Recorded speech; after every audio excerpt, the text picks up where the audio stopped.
The movie opens in 1968 during the Vietnam War, during which we notice a platoon of US soldiers advancing through a jungle in heavy rain. The sergeant is calling for help over the radio and reveals how many of his soldiers are already dead. All of a sudden, one of the soldiers suddenly screams before disappearing into the darkness, causing panic among the group. The sergeant raises his gun and shoots blindly, but in a shocking twist, a huge dinosaur emerges from the jungle and attacks him at brutal speed. The next morning, we see two army officials who arrive at a Vietnamese village where some US soldiers have set up camp. Their mission is to investigate a shipment of nuclear material being used by the Soviets in the region. They are then approached by a frantic woman who describes how a feathered demon killed her husband. But the Americans assume she has lost her mind. The two officials investigate the surrounding area, where radiation levels are found to be very high. They meet a colonel named Jericho and inform him about the radiation and also how their team has been missing in a nearby valley. Jericho thus decides that he will send his team, which is called Vulture Squad, on a rescue mission. Afterwards, Colonel Jericho summons the Vulture Squad, which is made up of very experienced and highly skilled soldiers who are used to undertaking dangerous missions. Jericho states that a platoon of soldiers has disappeared in a remote valley and that their mission will be to locate them. There are also rumors of something strange occurring in the valley. But when the soldiers ask questions, Jericho simply states it is classified. Next, we meet the members of Vulture Squad, led by Sergeant First Class Baker. Serving as second in command is Sergeant Xavier, accompanied by the rookie radio operator, Leon. The team also includes former air cavalry soldiers, Eli and Miller, as well as snipers, Keys, and Logan. That night, the helicopters drop the Vulture Squad deep into the jungle. The pilot warns that the compass is unreliable due to strong magnetic interference in the area. However, the undeterred men land on the swampy ground and begin to advance. They soon noticed massive claw marks etched into the trees and gigantic three-toed footprints in the mud, seemingly left by a monstrous creature. They also stumble upon a backpack containing a map of Research Station 4, along with a notebook that says, "We are being hunted." The squad analyzes the map and decides to head in the indicated direction when suddenly, Baker is grabbed by a dinosaur and dragged deep into the woods. However, he quickly opens fire on the creature, prompting it to get scared and finally run away. The scene then cuts to another part of the valley where we see a group of Soviet soldiers patrolling the area. They are guided by a native woman named Kun Hen, who despises the Americans after they wiped out her village and killed her family. The group moves cautiously forward when suddenly one of them becomes separated from the rest. The unfortunate soldier is instantly attacked by a dinosaur, which tears his head off in a single bite. His body is soon discovered by his companions, who assume the Americans killed him and vow to take revenge.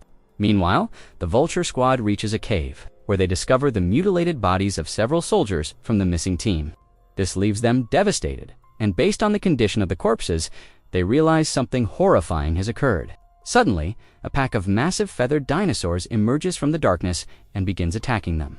The soldiers fire back relentlessly and can't understand how such ancient creatures have come to life. Soon, a huge colossal dinosaur charges past them, tearing down trees in its path. During the chaos, Baker and Leon are separated from the rest of the group and quickly become lost. The two climb onto nearby vines to escape the creature and manage to reach the top of the cave. But suddenly, they come face to face with a sleeping T-Rex, which terrifies them.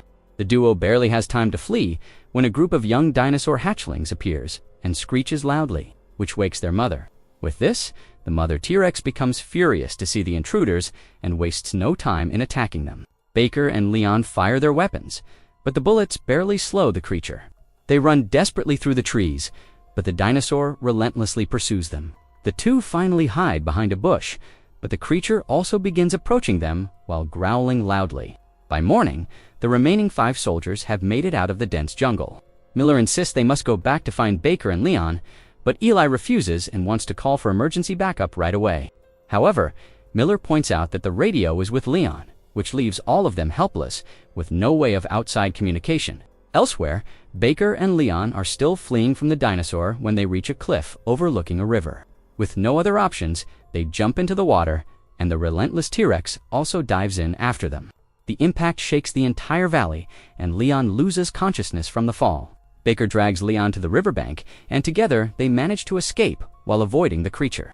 However, all of a sudden, a mysterious Russian woman appears and introduces herself as Sophia. She helps Baker pull Leon out of the water, and Baker realizes that she possesses advanced knowledge of these dinosaurs. Sophia invites them to her shelter for safety, and even though Baker is initially hesitant to trust a Russian, he doesn't have any other option, and reluctantly agrees. Meanwhile, the rest of the Vulture Squad continues advancing in a different direction to search for their missing comrades. They soon encounter several dinosaurs again, but since these creatures are herbivores, they remain peaceful and do not attack the humans.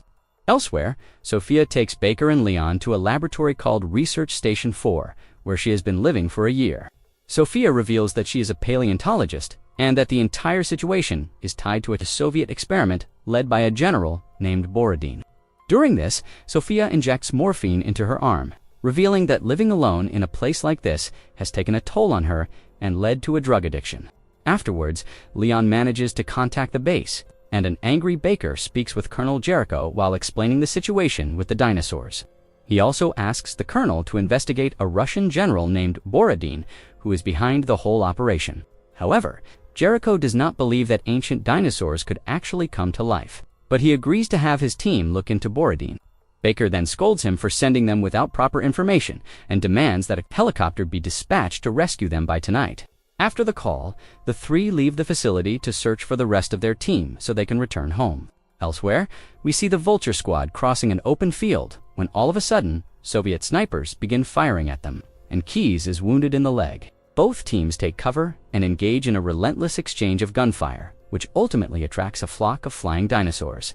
The creatures begin attacking the humans, forcing both the Americans and Soviets to join forces against them. One of the dinosaurs tears apart a Soviet soldier, so the rest of the creatures also rush to devour him, which gives the soldiers a chance to run away. Later, while tending to Keyes' wounds in the woods, the Vulture Squad eventually comes across Baker and Leon with the Russian woman. But they barely get a moment of relief when another group of dinosaurs arrives and begins attacking them. The soldiers fire relentlessly, but one of the dinosaurs manages to reach Keyes and begins attacking him. Keyes is badly injured and fears it's the end for him, but soon reaches for his knife and stabs the creature in the neck. The dinosaur lets out a terrifying scream, which draws the attention of the other soldiers. They begin shooting at the dinosaur, prompting it to leave Keyes alone and finally retreat. Following this, the group brings Keyes to the research station, where they attempt to treat his severe wounds. They administer morphine to ease his pain, but Sophia soon takes an injection for herself and heads to another room. Baker then approaches and scolds her for her actions, during which Sophia reveals that the entire situation was an accident. She then explains how Borodin intended to create wormholes to teleport to the United States and destroy the enemy from within. However, the experiment went disastrously wrong, and the collider used caused particles to exceed the speed of light, opening a portal between the past and the present. This caused several dinosaurs from the Cretaceous period to appear in the valley during the Vietnam War. Sophia's husband and the other scientists tried to resist Borodin's orders, but he had them eliminated. He then relocated the experiment to another facility and continues to try to reopen the wormhole. All of a sudden, the walls begin to rumble as the dinosaurs, having followed their trail, attack the research station. The soldiers fire from windows and doors, but soon, a massive creature smashes through the main entrance and penetrates the building. Sophia then mentions that there's a boat docked in the nearby river, but its engine is broken and she cannot repair it. However, she believes the soldiers can fix it and suggests they take the boat to flee from the station. With this, the group prepares to flee, but Keyes realizes he cannot escape and orders them to leave without him. His companions bid him farewell with a heavy heart and depart from the facility. Keyes then smiles and activates the explosives he has brought with him. A massive explosion rocks the station, which destroys several dinosaurs that are inside. Meanwhile, the rest of the group repairs the boat and escapes while mourning the loss of their friend. The next morning, Baker realizes they cannot leave things as they are, so he tells his team about the collider, which they must destroy. However, Sophia explains that the collider is unstable and blowing it up would destroy the entire world. She says the only way to stop it is to go to the Soviet base and physically pull a plug. Thus, the group decides to head there, and after several hours of sailing, they arrive at a desolate area. They find the lifeless bodies of several soldiers, and soon a horde of dinosaurs rushes to attack them. The group fights them off with all their might, but during the chaos, Logan begins to lose his mind. He fires multiple shots at the creatures, but in a moment of despair, he takes his own life. The dinosaurs then gather around him to devour his body, giving the rest of the soldiers enough time to escape. In the evening, the group finally arrives in front of the Russian base. Baker calls Jericho to share their location and demands that a helicopter be sent for their rescue. They then spy from behind the walls and notice Borodin speaking with his team and describing dinosaurs as a tool to reshape the world and alter the course of the war. However, none of his men seem to support him anymore, and even Con Nenin despises him for bringing dinosaurs into her homeland. Following this, the American soldiers begin infiltrating the base, taking out many guards before planting explosives throughout the facility. They also free some rebellious Russian soldiers and manage to convince them to join their side. At the same time, some Russian soldiers notice a baby dinosaur approaching and shoot it dead. However, this proves to be a grave mistake, as it instantly draws the attention of the dinosaur's parents. They are distraught to find their baby dead and begin wreaking havoc throughout the facility. During the chaos, Conhan comes across Miller and recognizes him as one of the men who destroyed her village. She immediately attacks him while he begins to plead and apologize. They are soon approached by a dinosaur. In the end, Miller once again apologizes for his actions and activates a bomb, which kills both of them and scares off the dinosaurs. Meanwhile, Sophia, Baker, and the rest of the group manage to reach the lab, where the final test has already begun, and the collider is about to open another portal. The only way to stop it is to cut the wires and deactivate the machine. But before she can do so, Borodin suddenly appears and tries to stop them. Baker injures him by shooting, while Sophia spits at him and lashes out for the death of her husband. Sophia then cuts the wire of the collider, while a group of dinosaurs is now infiltrating the building. The group throws a smoke grenade and begins firing, while Borodin, in a final desperate attempt, tries to reactivate the collider. However, he is soon confronted by a T-Rex, which chomps him in seconds. The chaos continues as the corridors fill with angry dinosaurs, leaving the group with no way out. Sophia states she knows another exit and guides them toward it, but during the escape, Eli is grabbed by a dinosaur. Baker tries to save him, but the others soon drag him away. Outside, Colonel Jericho and several soldiers have arrived in choppers, and when they see the dinosaurs, they begin shooting relentlessly. Baker, on the other hand, keeps running from the facility while throwing grenades behind him. He is soon confronted by a feathered dinosaur. At this moment, the explosives around the base go off, which blow up the whole place, and even the creatures around. Baker is also killed, while the rest of his team manages to board the chopper just in time and fly away. Once on the flight, Jericho blames the Vulture Squad for losing the collider, which could have turned the tide of the Cold War in favor of the US, however. Sophia warns him that the damage is already done. As the dinosaurs have begun migrating out of the valley, the movie ends with a scene showing a group of herbivorous dinosaurs walking past an American military base, implying that the threat is far from over.